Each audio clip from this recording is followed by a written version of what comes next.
A day before my sister's wedding, I got a $12K charge for her reception.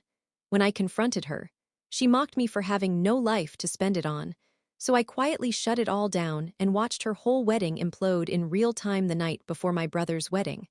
I was halfway through microwaving leftover pasta when my phone buzzed with a bank alert. $14,986 charged to Harmony Oaks wedding venue. At first, I thought it was a glitch. I don't spend that kind of money. Hell, I don't have that kind of money. But when I opened the transaction details and saw the time, the location, the name on the invoice, my stomach dropped. It wasn't fraud. It was Jenna, my brother's fiancée. The same woman who hugged me 2 nights ago, crying about budget stress, and how she was so grateful for how supportive I'd been. Now she just drained my account to pay for her dream wedding. I called her immediately. No answer. I texted, "Jenna, why is my account charged for your venue?" 10 minutes later, she replied, "Don't act shocked, Nora. You've got no one and nothing to spend it on. Consider it your gift to us." That was it. No apology. No shame, just entitlement wrapped in smugness. I stared at her message until my hands stopped shaking. Then, for the first time in years, I smiled, slow and small. She had no idea what she'd just done. By morning, chaos hit. Group chat explosions. Venue says payment was declined. The florist pulled out. Who authorized cancellations? Then a new message. Nora, what the hell did you do? It was my brother, Ethan. His wedding was in 12 hours. And I had just burned it to the ground. But before you judge me, you need to know how we got here. Because this didn't start with one stolen payment. This started years ago, long before the wedding, long before Jenna.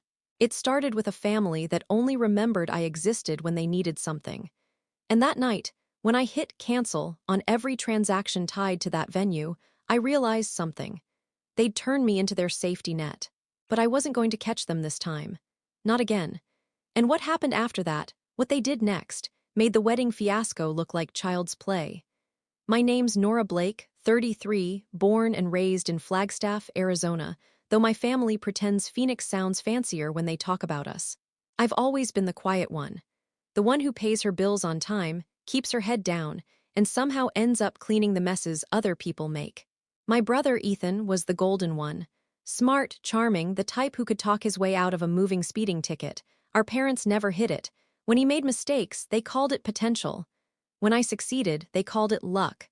Jenna came into the picture 2 years ago. Perfect hair, perfect lashes, the kind of smile that made people feel like they owed her something. She worked in social media, which basically meant she filmed herself shopping for a living. Ethan fell fast, and I'll admit, at first I liked her. She was funny, affectionate, made me feel like she actually saw me, until she didn't. It started small, borrowing my dress for a dinner, asking to use my spare credit card to hold an Airbnb reservation. Then it escalated. Suddenly she and Ethan were borrowing money from me for temporary things, flowers, deposits, engagement photography. I told myself I was helping. That's what family does, right? Except it was never help. It was expectation. Mom would say things like, "You know Ethan's under pressure right now. You're doing so well at work, honey. You can cover a few things." Dad would nod along like it was logic, not manipulation. I should have said no a long time ago. But I didn't. Because some part of me, the part that still wanted to belong, kept hoping that maybe if I was generous enough, they'd finally see me. But what really twisted the knife was when Jenna joked at brunch one day, "If Nora ever gets married, she can use our leftover decorations. Not like she's gonna need them anytime soon." Everyone laughed, even Ethan. That was the first time I ever walked out of a family lunch. And still, I didn't cut them off. I kept showing up, kept being the reliable one. Then, 3 weeks before the wedding, I got an email from the bank saying the secondary card linked to my old account was still active. I meant to disable it. I didn't. That's how Jenna got me. She must have noticed the link from some online payment months ago and realized I never changed it. They timed it perfectly. Last-minute payments, non-refundable services, no time for me to react. They thought I'd eat the loss quietly. What they didn't know was that I'd learned more about financial systems than any of them ever would. It's literally my job. That night, when Jenna sent that smug text, something inside me hardened. For years, I'd been the quiet one, the fixer, the background character in their story. But that night, I decided to write a new ending. They wanted a wedding? Fine, I'd give them a show. I didn't sleep that night. I sat on my couch with my laptop open, a half-empty mug of cold coffee beside me, scrolling through every transaction tied to my account. The total came to $14,986.42. The venue, catering, lighting, DJ, floral designer, and even a luxury chair rental. They'd spent it all. Every last cent I had saved over the last 2 years. At 11:17 p.m., I started making calls. One by one. I called the venue first. I told them the payment was unauthorized. The manager tried to tell me cancellations required 30 days' notice. I gave her my lawyer's name, a bluff, but a convincing one, and read out my transaction ID. She hesitated, then said she'd review it. Next, the florist. Then the caterer, the DJ, the lighting company. Some of them were defensive, some sympathetic, but every single one of them heard the same calm, steady words from me. I did not authorize this payment. By 3:42 a.m., every service was canceled or frozen pending investigation. I filed official disputes with the bank. By 4 o'clock, the account was locked. By sunrise, their perfect wedding had evaporated into dust. Around 7:30 a.m., my phone started buzzing. Ethan, 7:32 a.m. Why is everyone calling me saying payments bounced? Mom, 7:41 a.m. Nora, did you do something to the account? Jenna, 7:44 a.m. Fix this now, you ruined everything. I didn't reply. At 8:15, there was pounding on my door. When I opened it, there stood Ethan, red-faced and sweating through his pressed white shirt. Jenna beside him, mascara already streaking. You're sick, she hissed. You actually sabotaged your own brother's wedding. I didn't yell. I didn't argue. I just stepped aside and let her words hang there.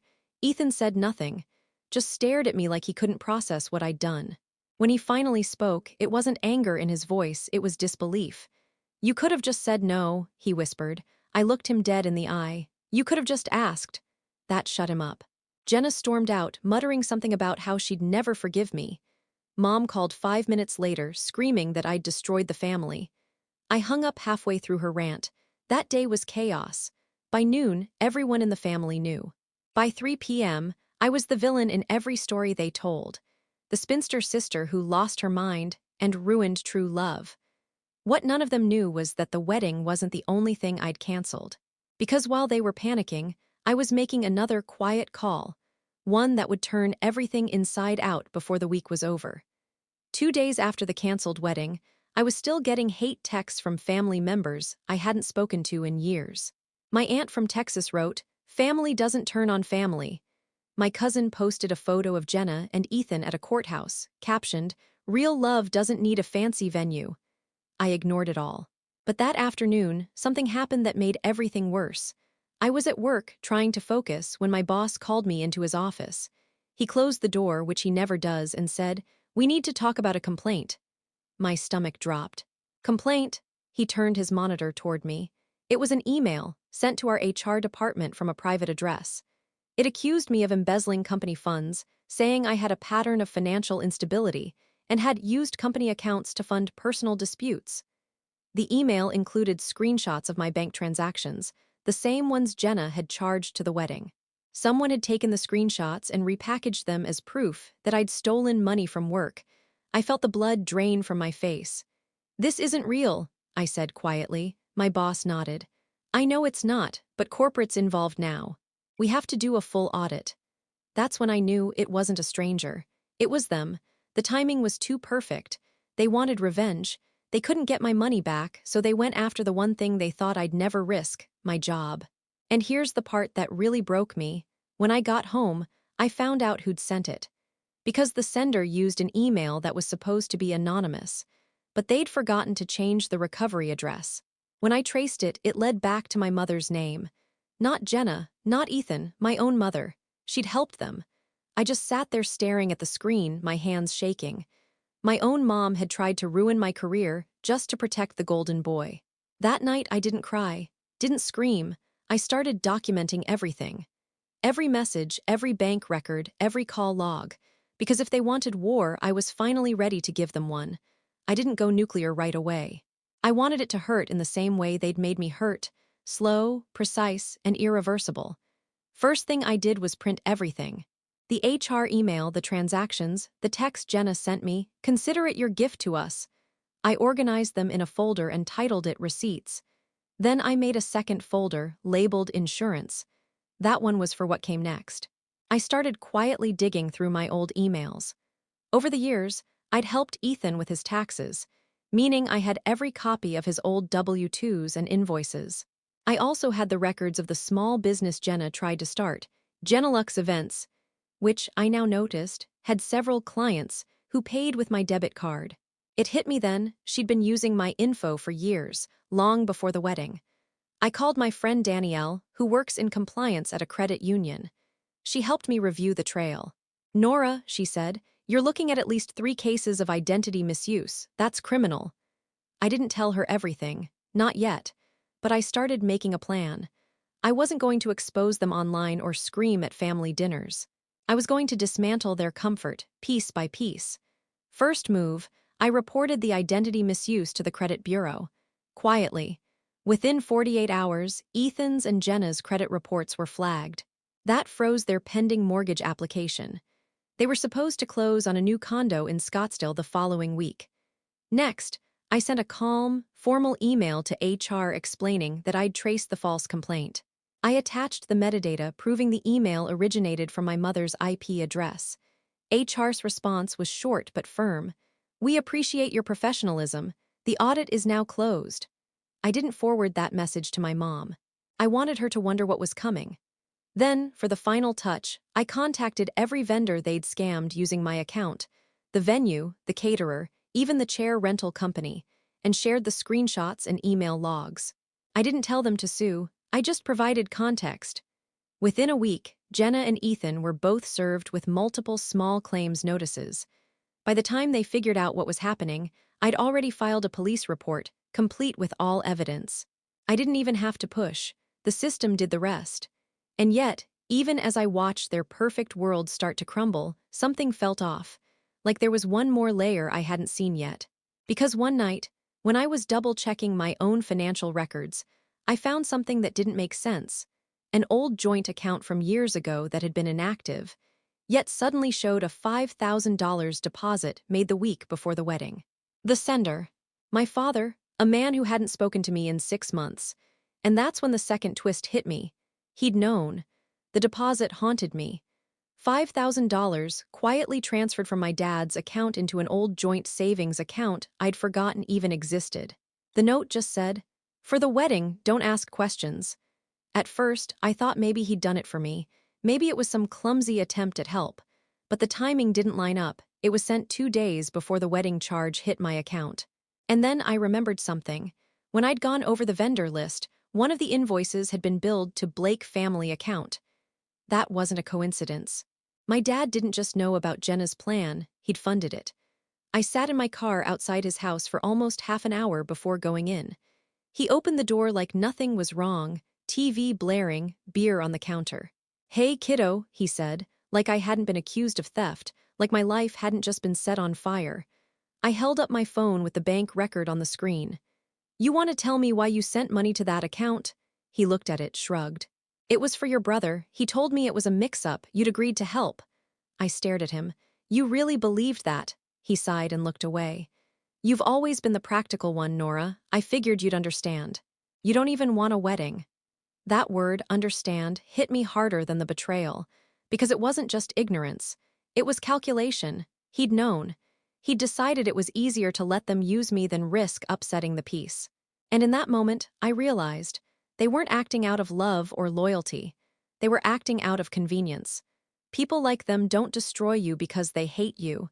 They destroy you because it's easier than respecting you. I left without another word.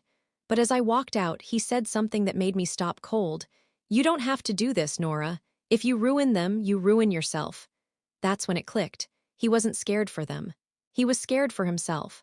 Because if the authorities dug deep enough into those wedding payments, they'd find his helpful transfer proof he'd participated in financial fraud. And that meant he wasn't just guilty of enabling them. He was complicit.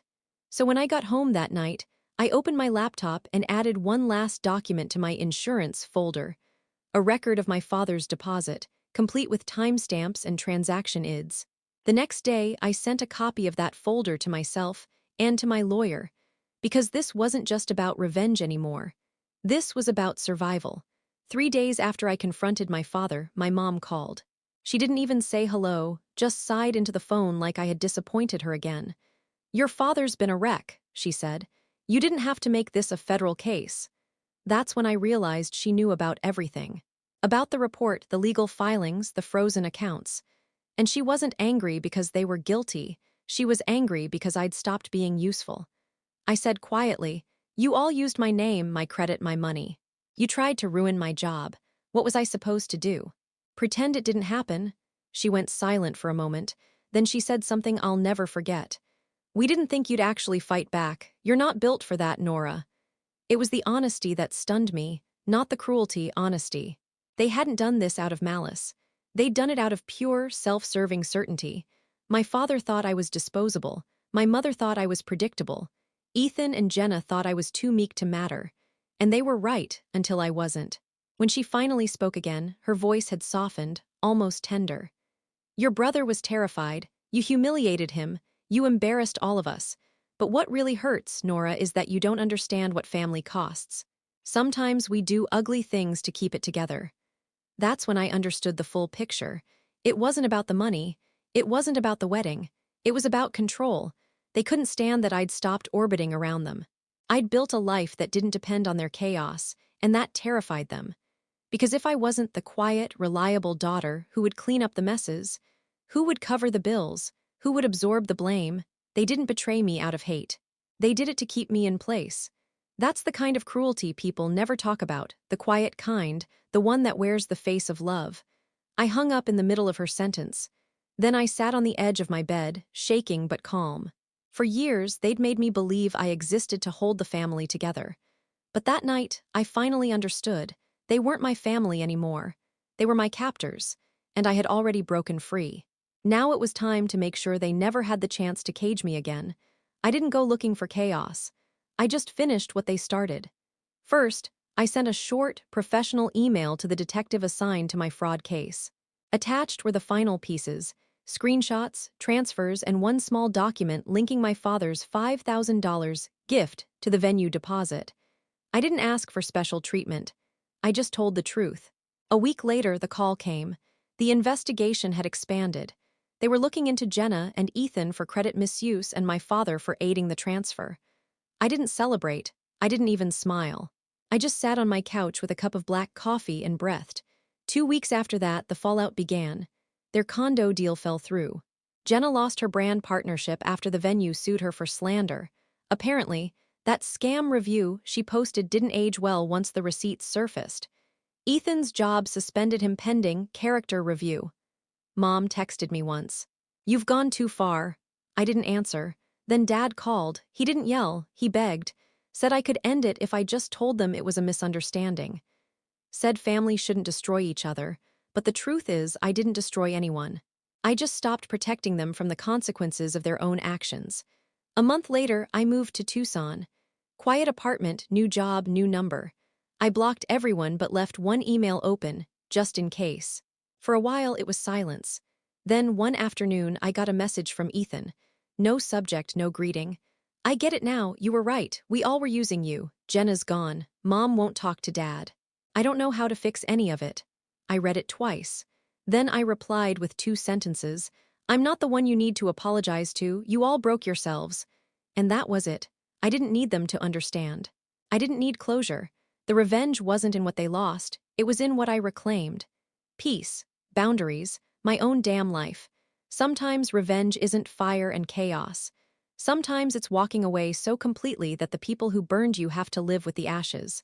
That night I sat on my small balcony, watching the Tucson sunset burn orange over the desert.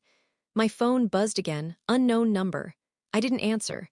I poured another glass of wine, leaned back, and whispered to the wind, "Beautiful's about to end." And this time, I meant they're beautiful. Because mine had just begun.